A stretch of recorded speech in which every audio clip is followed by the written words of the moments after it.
নমস্কার বন্ধুরা, কিরকম আছে সবাই? Welcome to my YouTube channel. আজকে আমরা এই চারজনে মিলে একটা পরামর্শ করলাম যে একটা পিকনিকের আয়োজন করবো। তাই যে কথা কাজ, তাই আমরা অবশেষে চারজনে মিলে পরামর্শ করে চলে গেলাম আমাদের পিকনিক করার উদ্দেশ্যে। যা যা লাগবে সবকিছু নিয়ে এখন যাইতেছি।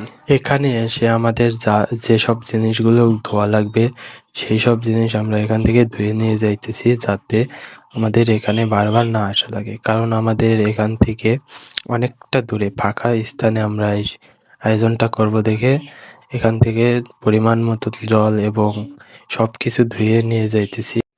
এখানে কোনো বাড়তি কোনো লোক না থাকাতে আমাদের নিজেদের কাজ নিজেরাই করতেছি। আর এদিকে আমার এক ভাতিজা, সে পেঁয়াজ মরিচ কাটতে ব্যস্ত, এবং আমরা যেগুলো দিয়ে এই আয়োজনটা করব সেটা হলো 8টা ডিম এবং 4 প্যাকেট নুডলস দিয়ে আমাদের মূলত আয়োজনটা। এই আয়োজন করায় নিজেদের কাজ নিজেরাই করতেছি। এদিকে আমার এক ভাই এবং ভাইয়ের বেটা, তারা চুলো বানানোর জন্য ব্যস্ত হয়ে গেছে, অনেকটাই পরিশ্রম করতেছে। আর আমাদের পেঁয়াজ মরিচগুলো কাটা প্রায় শেষের দিকে। এগুলো কাটার পরে আমাদের চুলো জ্বালানোর পালা। চুলোটা অনেকটা কষ্টে আমাদের জ্বালানো হয়েছে, কারণ এখানে নতুন নতুন তো, তাই চুলোটা অবশেষে জাল ধরতেছিল না। অনেকটাই কষ্ট হয়েছে, তাই এই জল অনেকটা সময় পর্যন্ত জাল দেওয়া লাগবে। অনেকটা খড়ির অভাব ছিল, তাই পাশের বাড়ি থেকে আনছি। আর ওরা বলতেছিল যে লুডুসগুলো নাকি এই জলের ভিতরে দিলেই ভালো হবে।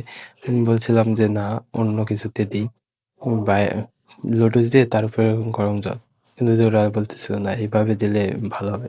তাই যে কাজ ওরা করতেছিল, আমি খালি শুধু ভিডিও করতেছিলাম বা দেখতেছিলাম। এখানে জাল হওয়ার পরে আমাদের লুডুসটা নামানোর জন্য নুড়ি দরকার ছিল, কড়াইটা ধরার জন্য নুড়ি দরকার ছিল, কিন্তু আমরা সেটা বাড়ি থেকে নিতে পারিনি। এদিকে গাছের পাতা দিয়ে সেই কাজটা চালিয়ে দিছি। এখন আমি ঝুড়িটা ধরেছিলাম, আর আমার এক ভাই এই লুডুসগুলো নামাইতেছিল। তাই সে অনেকটা পরিশ্রম করছে, আমার ছোট ভাই। সে সবই প্রায় আমাদের এই আয়োজনটা ছিল একটা রাস্তার পাশে ফাঁকা স্থানে। তার জন্য এখান দিয়ে অনেকটা গাড়ি যাইতেছিল এবং বলতেছিল আমাদের কেউ একটু দাও। বললাম আইসেন। আর এখন যে কাজটা দেখতেছেন, এটাই মূলত আমাদের প্রাথমিকভাবে আগুন জ্বালানোর পদ্ধতি। আমরা এভাবেই আর কি অনেকটা কষ্টে আর কি আগুনটা জ্বালানো পারছিলাম। সে ফু দিয়ে আর কি আগুনটা অবশেষে জ্বালিয়ে ফেলছে। এখানে আর কি অনেকটা কষ্ট হয়েছে আমাদের। আগুন জ্বালানোর জন্য কোনো ব্যবস্থা ছিল না দেখে এটাই বেশি মজা লাগছে। আর এদিকে পেঁয়াজ মরিচ আলু এইসব এবং ডিম ভাজা করছে।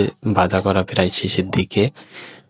এখন বললাম যে এর ভিতরে লুডুসগুলো দিয়ে দাও, তাই ওরাই আর কি এইসব কাজবাজ করতেছিল। তাই লুডুসগুলো দিয়ে দেওয়ার পরে অনেকটা সময় জাল দিল এবং নাড়াচাড়া করে অনেকটাই জাল দিয়ে তারপরে নামিয়ে ফেললো।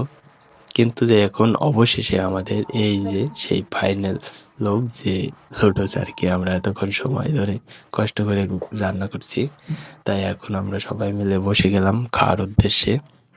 অবশেষে অনেকটা মজা হয়েছে, না খাইলে বোঝা গেছে না যে কতটা মজা হয়েছে। অনেকটাই মজা হয়েছে, সবাই মজা করে খেলাম। ভালো থাকবেন, সুস্থ থাকবেন সবাই। কিরকম হয়েছে ব্লগটা সবাই বলে যাবেন কমেন্ট বক্সে। আবার নতুন আরেকটা ভিডিওতে দেখা হবে। Bye bye, tata.